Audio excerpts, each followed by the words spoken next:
जैसा मेरे दोस्तों, मैं आपको अपने गार्डनिंग चैनल ग्रोइंग कंटेनर में खुशामदीद करता हूं। तो आज की मेरी वीडियो का टॉपिक है कि कौन कौन से काम हमने ना मार्च के महीने में करने हैं और कौन कौन से मार्च के महीने में नहीं करने, किन से अवॉइड करना है। तो चलिए वीडियो को स्टार्ट करते हैं। तो मार्च में ना बहार का सीज़न होता है। बहार के सीज़न में ना ये अपने बहुत पत्ते निकालता है रोज़, और जब बहुत पत्ते निकालता है तो क्या होता है कि नीचे से एयर की ब्लॉकेज हो जाती है। तो ऐसी एयर की ब्लॉकेज को हमने नहीं होने देना। एक दफ़ा एयर की ब्लॉकेज हो गई तो आपका प्लांट मरने लग जाएगा, उसमें फंगस लग जाएगी, उस पे हर तरह का कीड़ा अटैक करेगा। तो आपने ना नीचे से ध्यान रखना है कि एयर की ब्लॉकेज नहीं होनी चाहिए। अब ये देखिए, मेरी एयर की ब्लॉकेज नहीं है, बिल्कुल आपको दिख रहे हैं सारे के सारे गमले। तो जब मार्च में इसके पत्ते फुल निकल आएंगे ना 15 मार्च तक, तो इसमें बिल्कुल दिखेगा ही नहीं। तो ऐसे स्टेज में ना इसके ना नीचे वाले पत्तों को आपने हटा देना है। अब हटाना कैसे? आप कहते हो कि मेरी नीचे से बेसल शूट निकल रही है, मैं इसको हटा दूँ। ये देखिए बेसल शूट निकल रही है। तो ऐसा नहीं करना आपने ना। ये जो बेसल शूट के पत्ते हैं, जब ये थोड़ी सी बड़ी हो जाए तो इसके पत्ते हटाने हैं, इस बेसल शूट को नहीं हटाने, इस पत्ते हटाने, क्योंकि नीचे टहनी तो रहेगी ना। ऊपर से पत्तों की हमें ज़रूरत होगी। देखो ऊपर से हमें पत्तों की ज़रूरत होगी, नीचे वाले पत्तों की हमें ज़रूरत नहीं होगी। लेकिन थोड़ी सी बड़ी हो जाए, बिल्कुल छोटी नहीं हटानी शुरू कर देने, थोड़ी सी बड़ी हो तो नीचे से पत्ते हटाना शुरू कर देने। अब ये तो इस प्लांट की ना नीचे से ना बेसल शूट निकली, तो मैंने क्या किया, इसकी जो पुरानी थी ना, इनको सारे पत्तों को गिरा दिया ऐसे। ये देखो ऐसे इसके सारे पत्तों को मैंने गिरा दिया ताकि इसमें हवा का ब्लॉकेज ना होगा। अब ये नहीं गिराओगे ना तो अल्टीमेटली ये खुद ही गिर जाएंगे, क्योंकि इनमें फंगस लग जाएंगी। फंगस ऐसे पत्तों को बहुत जल्दी लगती है। इसको नीचे से हटा दो, ऊपर से रहने दो। ऊपर से देखो कितना घना, हेल्दी और बड़ा सा पौधा है। तो फर्स्ट काम जो सबसे इम्पोर्टेंट है वो मैंने आपको बता दिया कि इसमें एयर की ब्लॉकेज नहीं होने देनी, हवा का गुजर नहीं रुकना। दूसरा काम कि आप नर्सरी से ना कोई पौधा लाना है और ना ही कोई बेयर रूट पौधा लाना है। अगर लाना चाहते हो तो उनके पास ना जो दिसंबर में पौधे आए थे ना, तो वो जो उन्होंने पॉट में सेट कर दिया ना, वो ला सकते। लेकिन अगर कहते हो कि मैं बिल्कुल न्यू ज़मीन से निकला हुआ पौधा ले हूँ, अब तो वो कभी नहीं बचेगा, वो गर्मी में मर ही जाएगा। तो ऐसे गलत रॉन्ग डिसीजन नहीं लेने। अब नया पौधा नहीं लेके आना। और दूसरा काम ये भी है कि उसको रिपोर्ट भी नहीं करना पौधे को, ना ही उसको रूट प्रून करना है।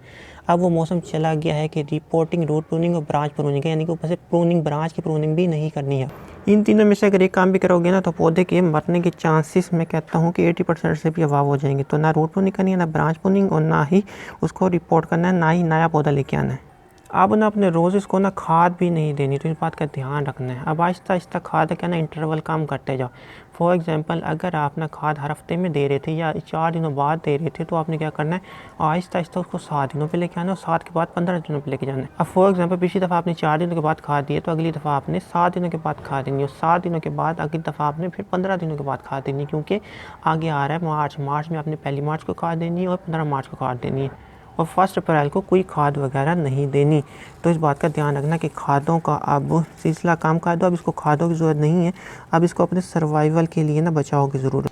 मार्च में ना जब गर्मी बहुत तेज़ होती है ना, तो ये फूलों की लाइफ भी कम होती जाती है। तो आपने क्या करना है कि इनके ऊपर शेड भी लगा देना इनके सर्वाइवल के लिए। शेड कैसा लगाना है कि ना, आपने 50% का शेड लेके ना ऊपर लगा दो। कोई वो नहीं है, कोई डर की बात नहीं है। 50% का शेड लेके आओ, ऊपर लगा दो। 1 मार्च को, ये नहीं कि अभी लगाने लगे, 1 मार्च के बाद 15 मार्च को भी आप लगा सकते हो। तो 50% का शेड लेकर ऐसे लगाना है कि हवा की ब्लॉकेज ना हो। ये हो कि 4 दीवार में पड़े, ऊपर से शेड लगा दो, तो पूरे के पूरे मार्च इसमें हवा की ब्लॉकेज वगैरह नहीं होने देनी। शेड भी रखना है, हवा की ब्लॉकिंग यानी 50% का रखना है, क्योंकि इसको धूप भी चाहिए, लेकिन बहुत ज़्यादा धूप नहीं चाहिए। अगर आपके यहाँ बहुत ज़्यादा धूप नहीं पड़ती, यानी कि टेम्परेचर ठंडा रहता है, तो कोई डरने की बात नहीं है। फिर आपको शेड भी कोई लगाने की ज़रूरत नहीं पड़ेगी। और ज़मीन में है तो बिल्कुल भी नहीं पड़ेगी। लेकिन अगर पॉट में या छत पे पड़े हैं तो ज़रूर लगाना, अदरवाइज़ बड़ा मुश्किल हो जाता है इनको बचाना। अगला काम जो आपने मार्च में करना लाजमी है कि आप ना इसके पानी को ना सूखने नहीं देना बिल्कुल।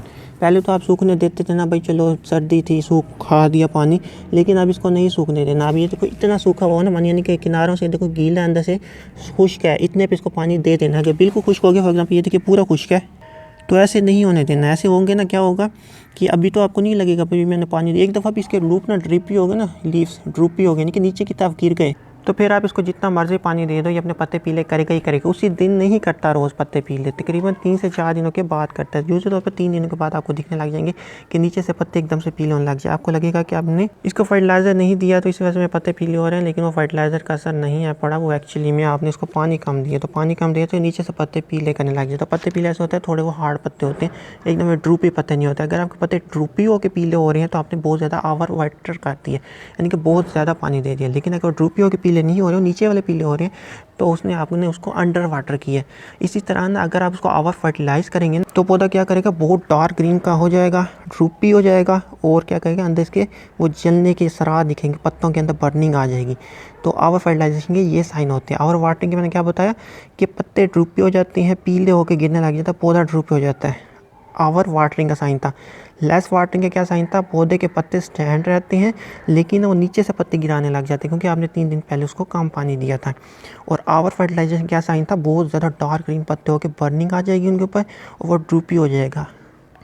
अब बात आई कि ओवर वाटरिंग व ओवर फर्टिलाइजेशन में ड्रूपी क्यों हो रहे हैं पत्ते। तो ओवर वाटरिंग में उसकी रूट्स को ऑक्सीजन नहीं मिलती, ब्लॉकेज हो जाता है, प्लांट सांस नहीं ले सकता, तो वो अपने पत्ते कमज़ोर करने लग जाता है, वो पानी को जज़्ब भी नहीं कर पा रहा होता क्योंकि उसको सांस ही नहीं मिल रही होती। तो इसी वजह से वो ड्रूपी हो जाता है, उसकी रूट्स पानी को जज़्ब भी नहीं कर रही होती, हालांकि आप पानी बहुत दे रहे हैं लेकिन उसकी रूट जज़्ब नहीं कर रही उस पानी को। सेम यही कहानी उसके साथ भी होती है जब आप ओवर फर्टिलाइजेशन कर देते हैं। ओवर फर्टिलाइजेशन करने से सॉल्ट फार्मेशन हो जाती है। सॉल्ट क्या करता है, अगर आप देखें ना, सॉल्ट पानी को जज़्ब करता है, खींचता है अपनी तरफ।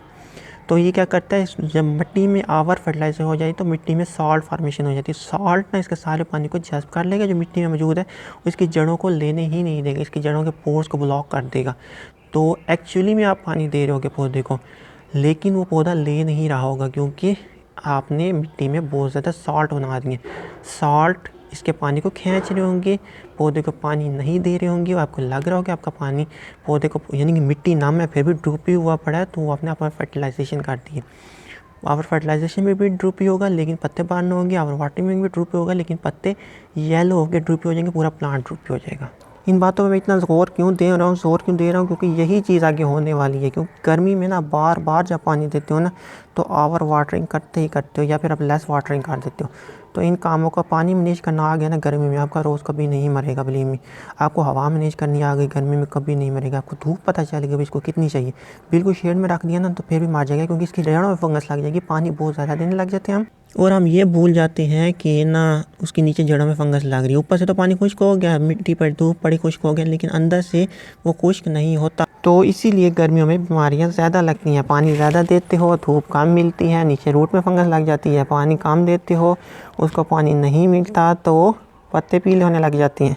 बहुत ज़्यादा धूप मिल जाएगी तो पत्ते बर्न हो जाएंगे, बहुत कम धूप मिलेगी तो नीचे फंगस लग जाएगी। तो ध्यान रखना है हर चीज़ का, और डरना नहीं है, एंजॉय करो। मैं चाहता हूँ कि शेयर का मैसेज का कि आप ज़्यादा से ज़्यादा दिन तक एंजॉय कर सकें। तो मैं भी कुछ प्लानिंग कर रहा हूँ कि इनके साथ ना ऊपर ना ग्रेप वाइन्स लगा दूँगा, क्योंकि ना यहाँ इतना बड़ा वो खड़ेगा ही नहीं, ये उड़ जाएगा, ये ओपन स्पेस है। तो यहाँ मैं अगर कोई वो लगाया शेड तो वो उड़ जाएगा। तो मैं ग्रेप वाइन का सलूशन ढूंढ रहा हूँ, तो लेकिन उस पर टाइम लगेगा, तो शायद इस साल भी ये सफ़र करें, लेकिन आहिस्ता आहिस्ता हम चीज़ें बेहतर करते रहते हैं। तो ये बहुत इंपॉर्टेंट पॉइंट है, इनको शेयर भी करना, लाइक भी करना और सब्सक्राइब भी कर लेना मेरे चैनल को, और कंजूसी तो बिल्कुल भी ना करना लाइक में। तो चलिए अब आपसे जाना चाहता हूँ, अल्लाह हाफिज़।